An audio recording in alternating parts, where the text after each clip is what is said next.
अस्सलाम वालेकुम दोस्तों, मैं हूं आपके साथ आयशा। तो दोस्तों, आज आपको 50% ये पता लग जाएगा कि देश के 5 राज्यों में किसकी सरकार बनने जा रही है और वहां किस पार्टी का मुख्यमंत्री होगा।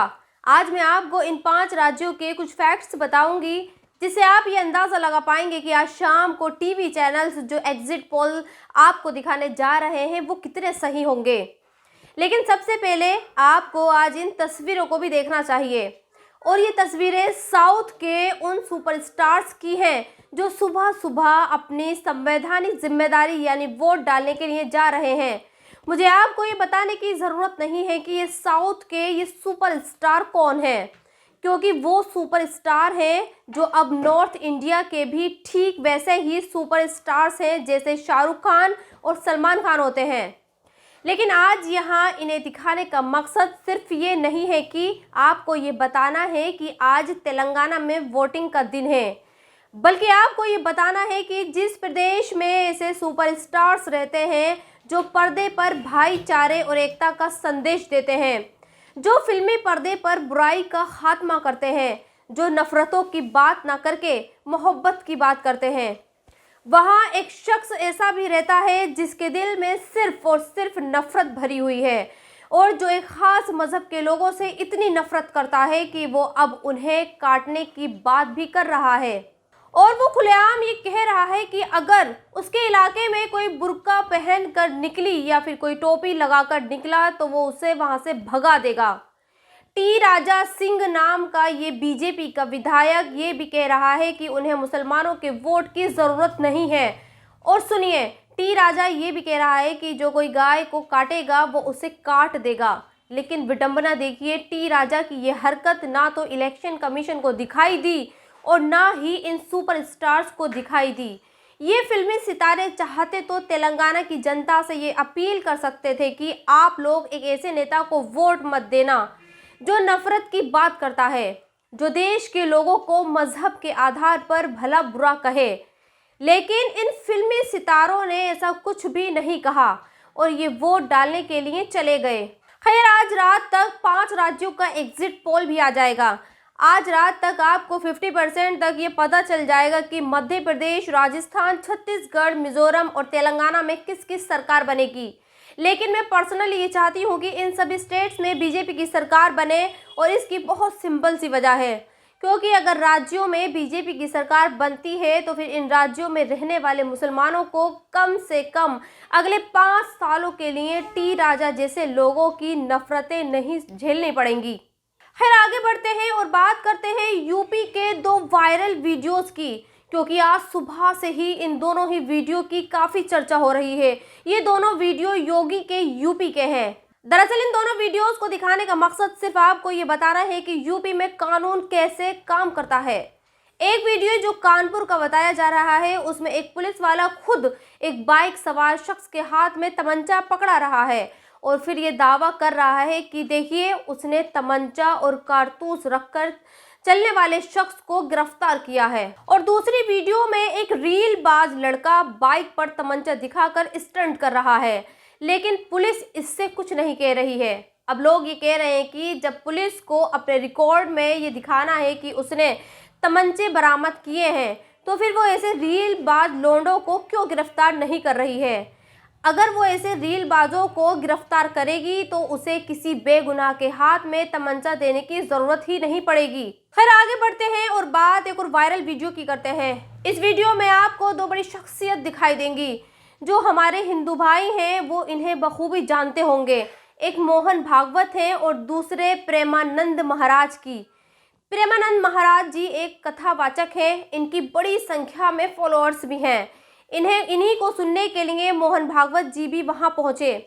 तो महाराज जी ने मोहन भागवत जी के सामने जो कहा, आज उसे आपको जरूर सुनना चाहिए, और इसलिए सुनना चाहिए क्योंकि आज देश में ऐसे ही हालात हैं। तो पहले जरा आप और मैं खुद महाराज जी ने जो मोहन भागवत से कहा वो सुनते हैं। ये जो हमारी नई पीढ़ी है, इसी से हमारे राष्ट्र की रक्षा करने वाले प्रकट होते हैं। जो विद्यार्थी जन है, उन्हीं में कोई एमएलए बनता है, उन्हीं में कोई सांसद बनता है, उन्हीं में कोई मुख्यमंत्री बनता है, उन्हीं में कोई राष्ट्रपति या प्रधानमंत्री उन्हीं में अपने लोग भी सब थे। अब हमारी शिक्षा केवल आधुनिकता का स्वरूप लेती जाए और व्यभिचार प्रवृत्ति, व्यसन प्रवृत्ति, हिंसा प्रवृत्ति, ये नई पीढ़ी में देखकर बहुत असंतोष हृदय में होता है। तो सुना आपने। अब सवाल ये पैदा होता है कि प्रेमानंद जी ने मोहन भागवत से ये क्यों कहा? क्या मोहन भागवत देश के कर्ता-धर्ता हैं कि महाराज उन्हें ये बताएंगे कि देश की युवा पीढ़ी में हिंसा की प्रवृत्ति बढ़ रही है और वो उसे ठीक कर देंगे? या फिर महाराज ये बताने की कोशिश कर रहे हैं कि मोहन भागवत चाहे तो इस हिंसावादी सोच रखने वाले लोगों को रोक सकते हैं?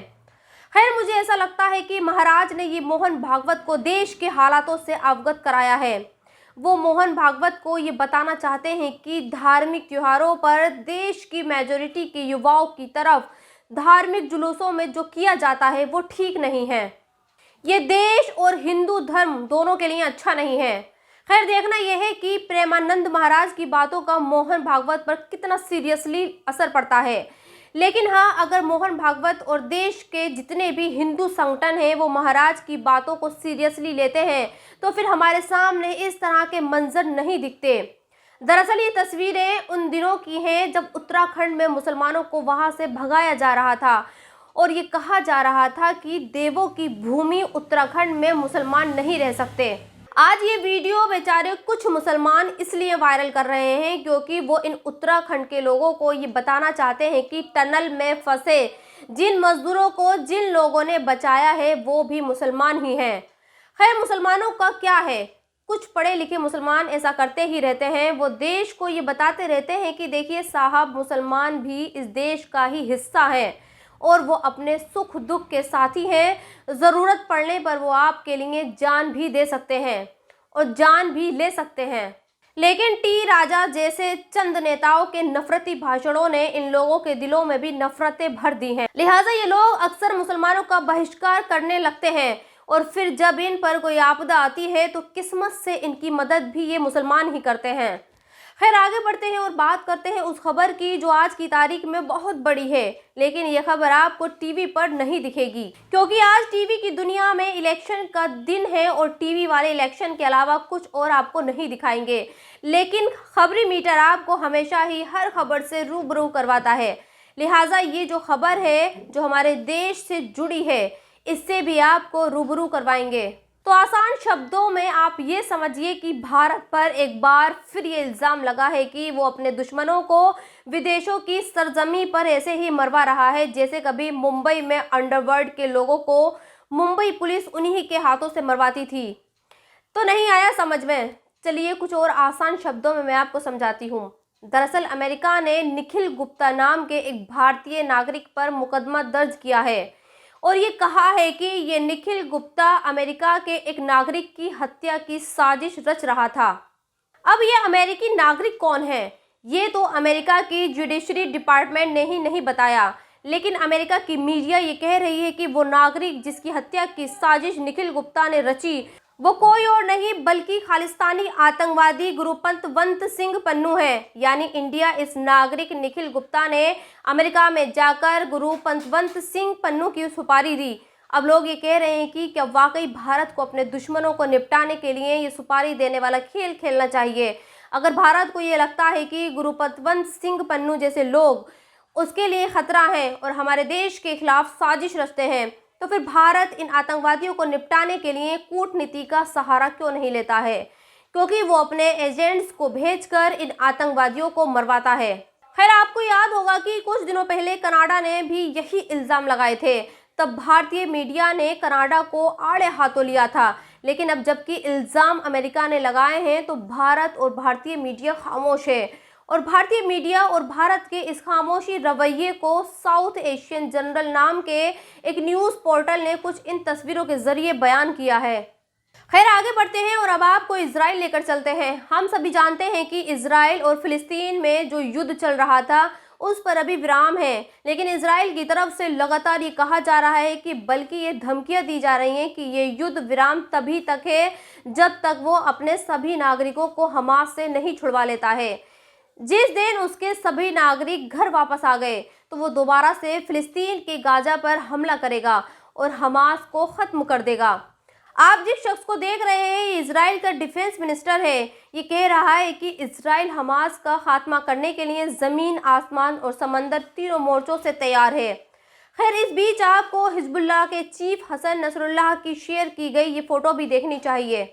उससे पहले आप ये जान लें कि हसन नसरुल्लाह और उसका संगठन हिजबुल्लाह दोनों अमेरिका और इजराइल की नज़र में आतंकवादी हैं और भारतीय मीडिया भी इन्हें आतंकवादी ही कहकर बुलाती है। खैर, यहाँ बात इस तस्वीर की करते हैं। हसन नसरुल्लाह इस तस्वीर के जरिए ये बताने की कोशिश कर रहे हैं कि असल में तुर्की जो खुद को फिलिस्तीन का सपोर्टर बताता है वो दरअसल फिलिस्तीन का नहीं बल्कि इजराइल और उन पश्चिमी देशों का समर्थक है जो फिलिस्तीन पर हो रहे हमलों को सही बताते हैं। खैर, सच जो भी हो, लेकिन अगर इस तरह से मुस्लिम देश आपस में एक दूसरे के खिलाफ बोलेंगे तो फिर फिलिस्तीन क्या 57 के 57 देशों पर किसी और का कब्जा होगा। तो दोस्तों, इस वीडियो में इतना ही, लेकिन जाते जाते आपको एक अपडेट दे दूं।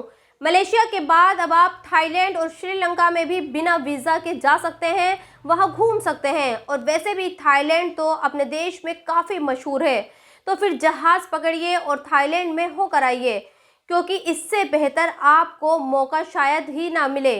तो दोस्तों, इस वीडियो में इतना ही। आप भी अपनी राय कमेंट्स बॉक्स में लिखकर मुझे ज़रूर बताएं और अगर अब तक आपने खबरी मीटर को सब्सक्राइब नहीं किया है तो प्लीज़ सब्सक्राइब ज़रूर कर दें। शुक्रिया।